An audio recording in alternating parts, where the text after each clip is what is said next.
Hey, let's just jump right into the discussion you're currently having with the Postmaster General. I know that he's offered to meet with you in St. Louis, kind of a photo op of what's going on. Is that something that you're actually even considering, or would you like No. to invite him to maybe a smaller post office that is affected, like Cape Girardeau, where they've lost people and had to send their stuff to St. Louis?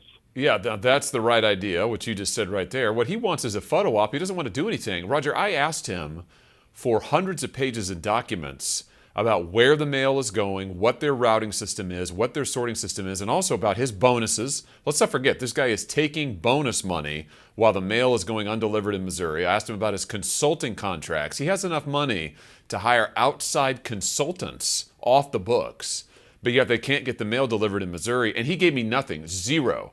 He did not a single document. What he came back with was, let's go take a picture together. No thanks. I'm not interested in pictures. I want answers and I want results. I want it fixed. And I want him to quit taking his bonuses while the mail in Missouri goes undelivered. And I want him to quit treating rural areas like we're second-class citizens. He's already cut back our delivery in rural areas. I don't want to see any more cutbacks. I want to see the mail get delivered. Would you be interested in saying, okay, hey, let's meet in Cape Girardeau, or let's meet someplace different than a major city thing? Sure, and he can. And what I would absolutely love to show him Cape and what's going on there, and he could bring with him all those documents, because I want answers. I'm not interested in him getting to take a picture and saying, "Oh look, I addressed the concerns." He hasn't addressed anything. He's sitting in his office, his air-conditioned office, while mail carriers are out there working away with no support, while he's cutting back the routes, the hours, and the delivery for Missourians who depend on the mail. And he's sitting there getting bonuses, collecting his bonus checks, filing them away, while he sips his drink in an air-conditioned office. I do not like it. I find it offensive that he won't give us answers. And I think this whole idea, this kind of corporate executive idea, which is just pat the customer on the head and tell them to go away, that's not how this works. They're funded with taxpayer money. They need to deliver the mail.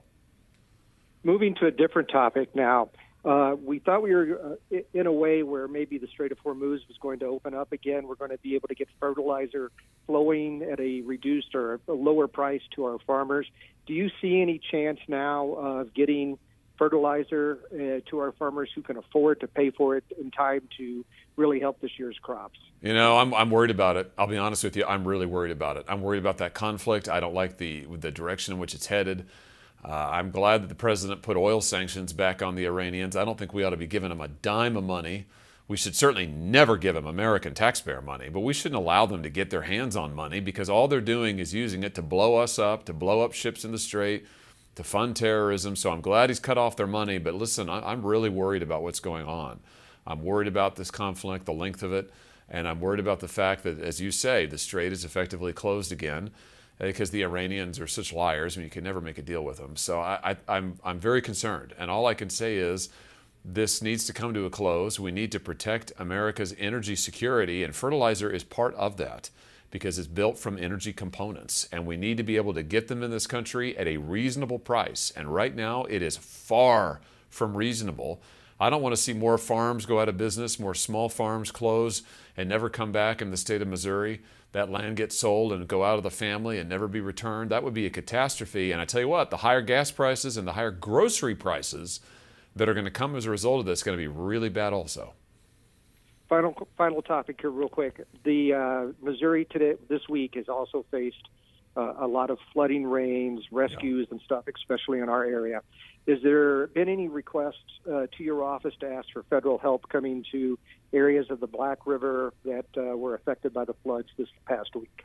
Yeah, the governor, I believe, Roger, has asked for a disaster declaration related to the most recent round of flooding, which was absolutely unbelievable. Since I'm on this topic, I just want to take a second to thank all of our first responders, the Missouri Highway Patrol, who put their lives in danger to go rescue people who were flooded out, who were stranded, who were in very serious danger.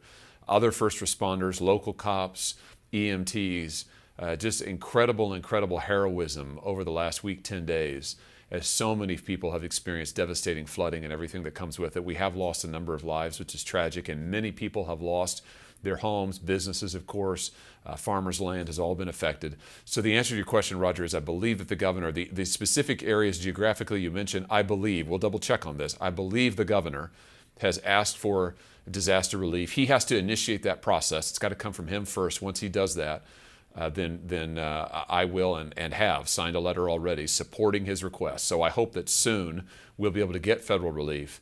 And I want to see every penny of it that we can get and that we need to come to Southeast Missouri and every place else that was affected.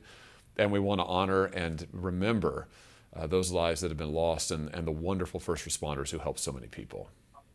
Well, thank you, Senator. I appreciate your time today, as always. I hope you have a good rest of the week, and we'll talk to you soon.